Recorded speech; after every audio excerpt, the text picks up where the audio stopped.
watched a wild tiger for a long time, I became sort of blurry-eyed and quite tearful. It took my breath away, and there was silence, and I could hear nothing except just watch the tiger move in gracefully. I was transfixed. You know, it's a symbol of ultimate power in Indian jungles. The pull of a tiger, it's so magnetic that it can be felt by anybody who looks at this beautiful creature even for a few seconds.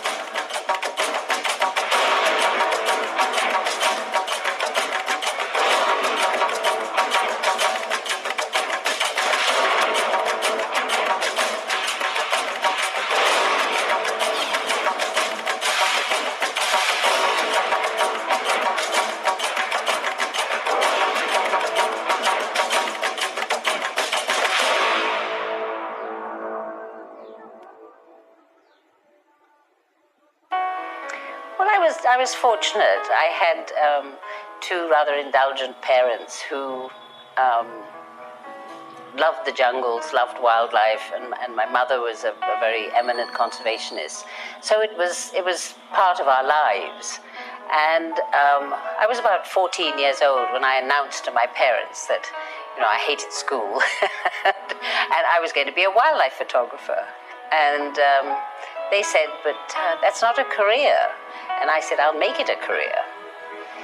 I think there was a natural affinity. I was in the film industry, Bombay film industry, for some time also, and then I moved away because there was a lot of attraction, if I may say, an affinity with nature.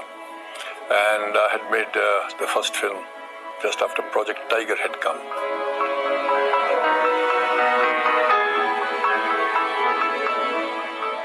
Well, I was born in Calcutta, and amazingly, my parents took me to tiger jungles in Bihar when I was just a few days old. I was 2.5 weeks old. And it was in the month of April, in the height of the summer.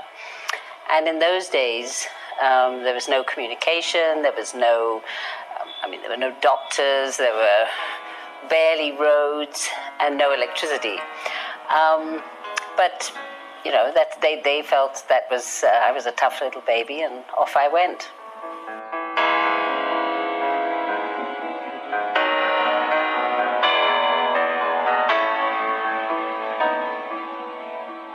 I was a bit amateurish in my attempts to get closer to a tiger, mainly via photography. But I really wanted to do, in a structured manner, something which I would not have done as a newsperson. So I thought that I would go deeper into wildlife filmmaking.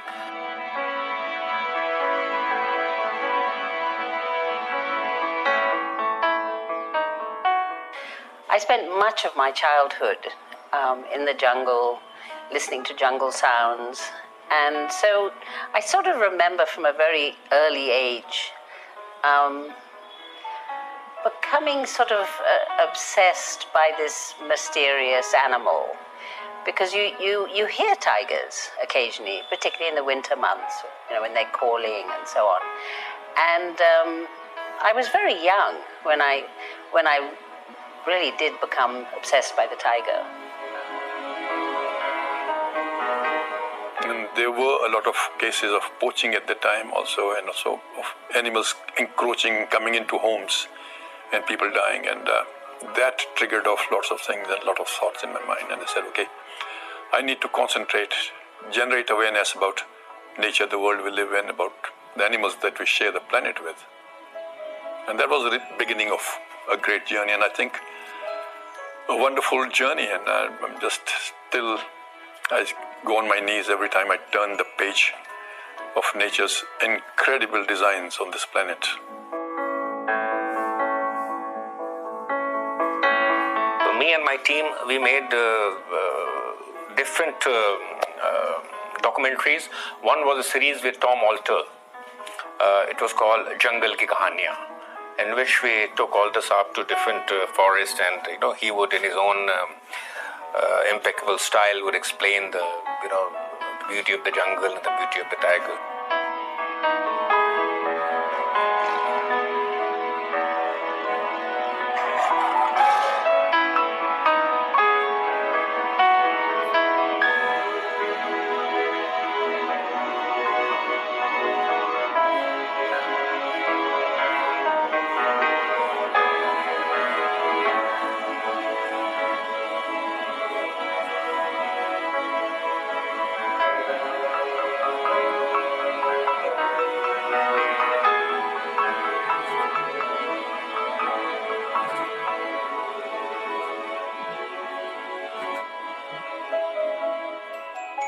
Project Tiger had just been declared 1973, and as you say rightly, people were not aware of the role the natural world, animals for example, played in our lives. Nobody was even vaguely aware of the delicate and fragile web of life that supports all life on earth. We need animals to survive. We were under the notion, most of us were, that when we were occupied trying to generate an income to stay alive, and none of us was aware that our life depends on creatures, insects, animals. We don't run the world. And the word conservation was not even around.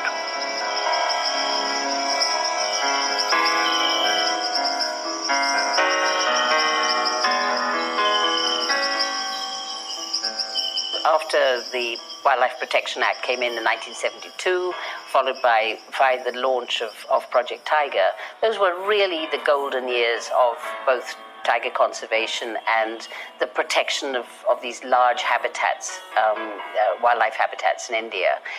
And it wasn't till the sort of terrible demand for tiger bones hit India, and the demand, of course, came from China, that things changed drastically. And then, very surreptitiously, these tigers started disappearing. So in 1993, I started looking into this and thinking, where have my friends gone?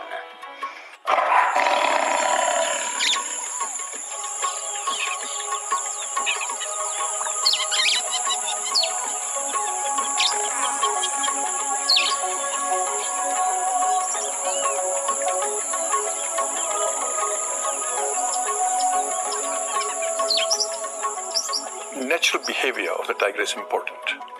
When you go in a jeep and as a tourist and look at tigers, they look at you, you snap, and hooray, it's a great thing. But to catch a tiger or tigress unaware, and especially with a family, is a different treat. Frolicking in the water, playing, they look like cats, pussy cats, And you want to reach out and touch because there's so much heart in there. Like human beings, tigers have their own personality, their own individual streak, During the filmmaking, I came across lots of very interesting tigers. One of them was named Kalua. I still remember the tiger. So I saw him a couple of times, many times in fact.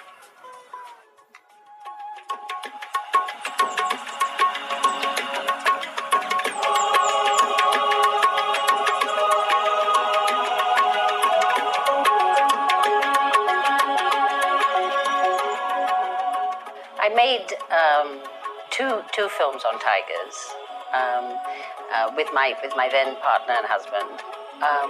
First one was in 1976. Tigers were still a bit shy and so on. And then we made a 1-hour special for National Geographic. And that was marvelous. It took 2.5 years. And that was sort of living with wild tigers day in, day out. And it was the first sort of intimate documentary on wild tigers. And I think my most privileged moment was when a tigress we called Bansuri, she had cubs, but she was quite shy and we didn't see the cubs a lot. And then she started to to be more comfortable. She knew the sound of our vehicle. In those days, we also used elephants. And there was one afternoon, and it was quite late and quite sort of glowing orange light. And suddenly she just walked out in front of us, followed by her cubs. And right in front of us, she lay down beside this big rock, and she started suckling her cubs. And for me, that was probably the most sort of privileged moment of my life. I think when you see an amazing creature that you know so little about, and you are discovering its idiosyncrasies, habits, and behavior just as you're filming,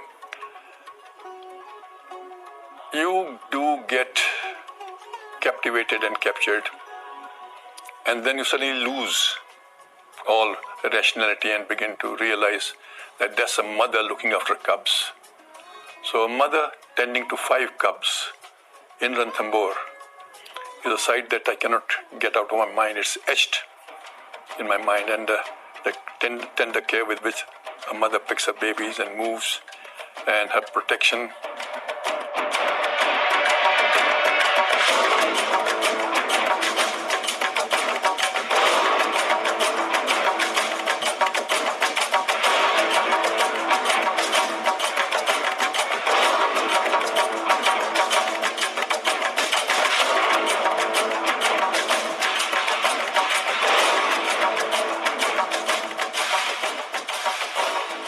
She was about 100 meters away, and we just turned a corner, and she had 2 cubs.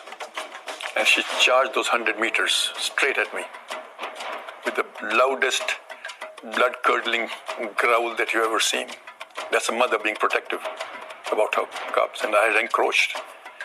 And she stopped at about 10, 12 feet away from me and swished her tail and opened her huge mouth and snarled, and I got a cold look. And I was transfixed. It was just like a slow motion thing happening, and she rushed back. That was a warning to me to stay out.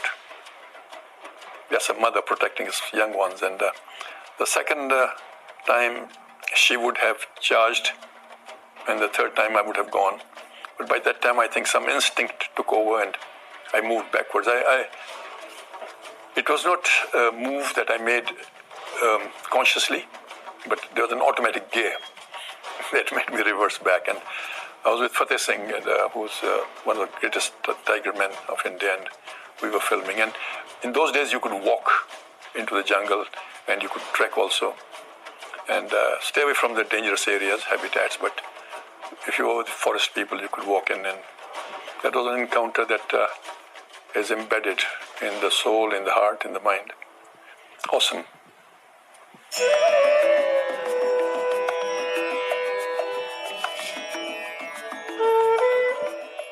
I think the one I loved the most was a male tiger called Saja, who was just I don't know. All I had to do was find his pug marks. He had quite clear individual pug marks, and close the jeep, turn the key, and sit there, and 8 out of 10 times he would just pad out of the jungle and come and sit beside the jeep in the shade. And it got so that I would take out a book and read a book, and I would talk to him.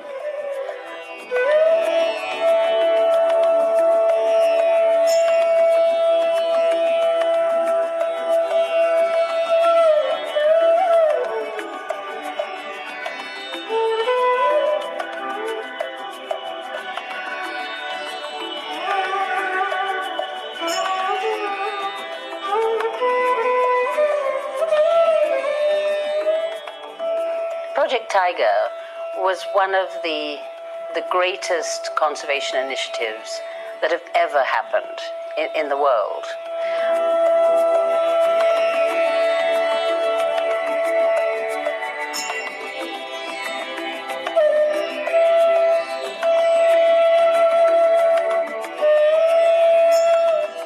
But personally, I don't think Project Tiger moved with the times. It was very slow to recognize the poaching problem and poaching for the illegal wildlife trade, which was very sinister, very well organized. You know, these were organized criminals. It was slow to react and to that, and I think now it's sort of desperately trying to catch up with the conflict issue, because conflict is a very difficult management problem. You have crowds. Nowadays, we all have mobile phones. There are mobile phones in all the villages, which weren't there before.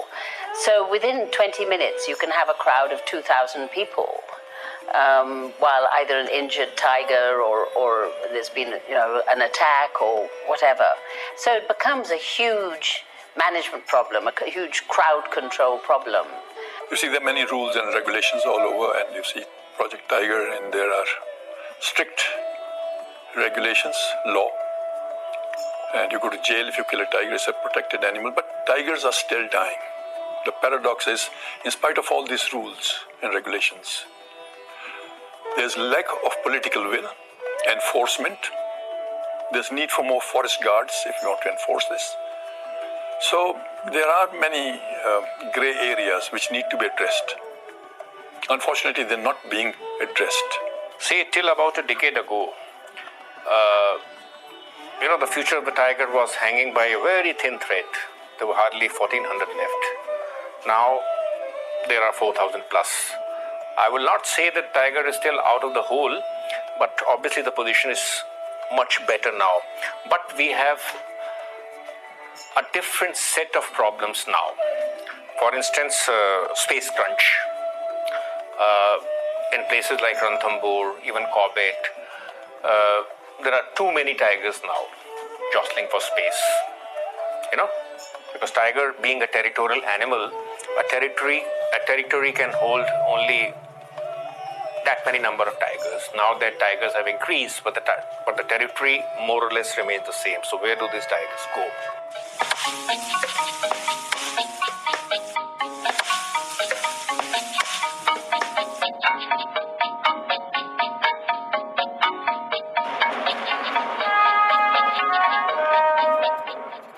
Habitat loss is one prime factor for all the human deaths, unnecessary deaths that are taking place.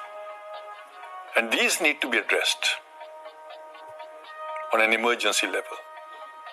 I mean, we all need the environment to survive. We need the jungles around us. They're the homes of the most enigmatic species on the planet. And we have the largest numbers of tigers in the world. So the onus is on us to protect the world's heritage. For the people who are living on the border areas of national parks and reserves, they have to be told about a few more things as to their thinking has to be changed. Some attempt has to be made to bring this holistic view of how they have to conduct themselves, how they have to respect the wildlife, to give more respect to the wildlife. And I'm sure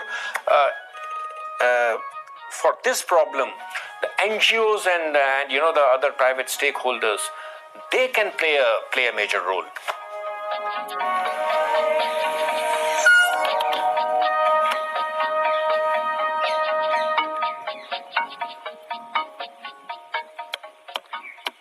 These are all things, these are big management problems, which are how to curb poaching and how to curb conflict, how to curb encroachment. They all need not just strong policies, they need good training and motivation and good political backup. Even to this day, there's a hesitation to deal with the poaching problem. And you can see why, because if you're a manager, a director of a tiger reserve, and you do a poaching case, a successful poaching case, you seize some skins, you arrest some people, there's still a sort of a blame game.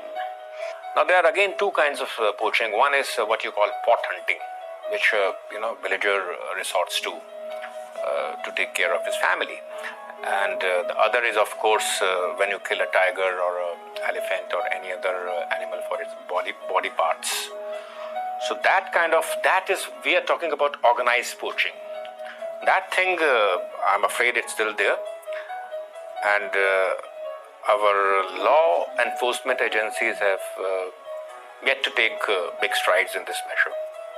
We made a few films on poaching, and we interviewed poachers who had killed one limited to killing 27 tigers and selling them for 5,000 rupees. But the mafia is a real culprit, not the very poor tribal community. You see, this is a very vicious cycle. So until the livelihood of local communities is addressed properly and they're not exploited, unless we empower those local communities who just want a square meal a day perhaps, poaching will continue.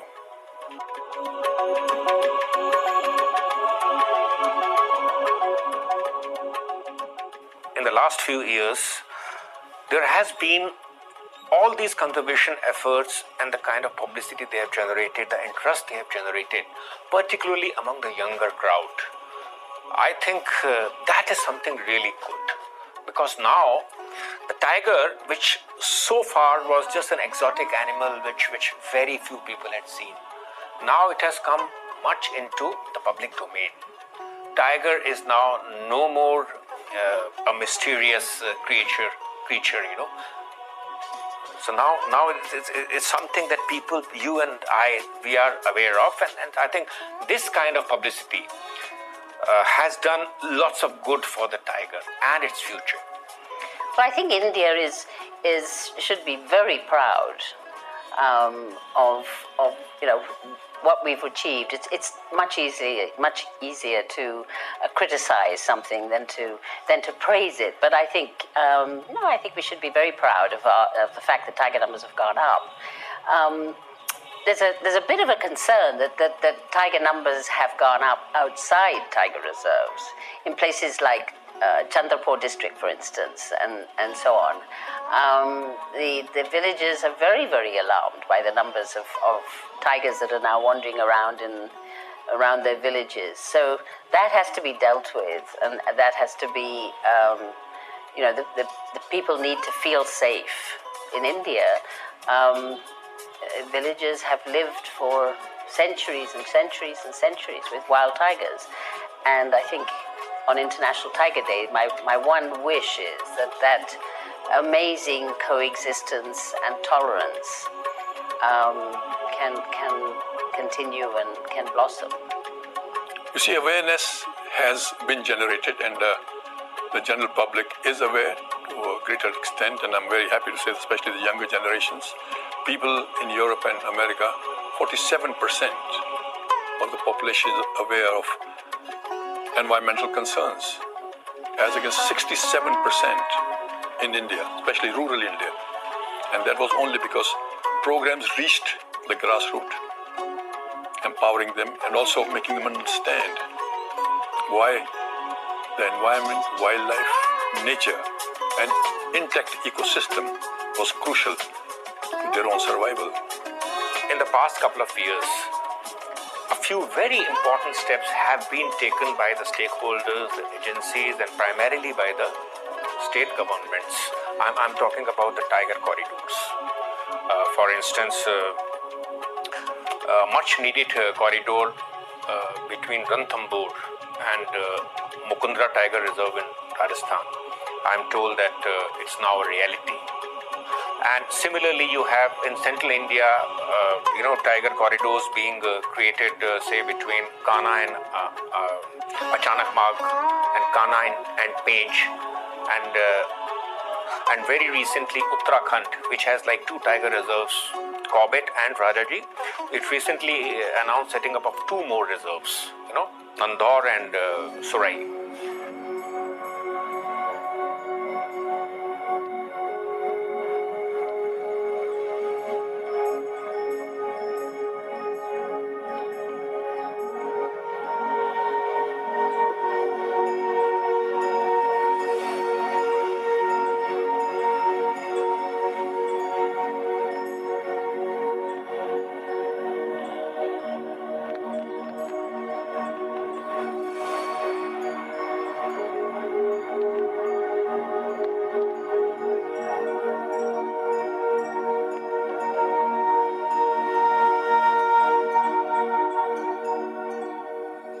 I would not like to live in a world without tigers. For me, it's something that it inspires me, it excites me, it's my heart racing. I mean, I think, not only are they, not only are they the most charismatic mammal on this planet, but they also represent all the other species and living organisms that live in their domain. The tiger is the apex of the food chain. It controls the equilibrium of the forest ecosystem, especially in India, which ensures that everything is in a balance. If the tiger goes, the forest will fall apart, they'll fragment. And when that happens, whether it's our pollination, which comes from bees, or whether it's our water, which comes from the forest, and the quality of air and the amount of air will all begin to degrade and fall. And we will have actually rung the bell on our own extinction. The human race will go then.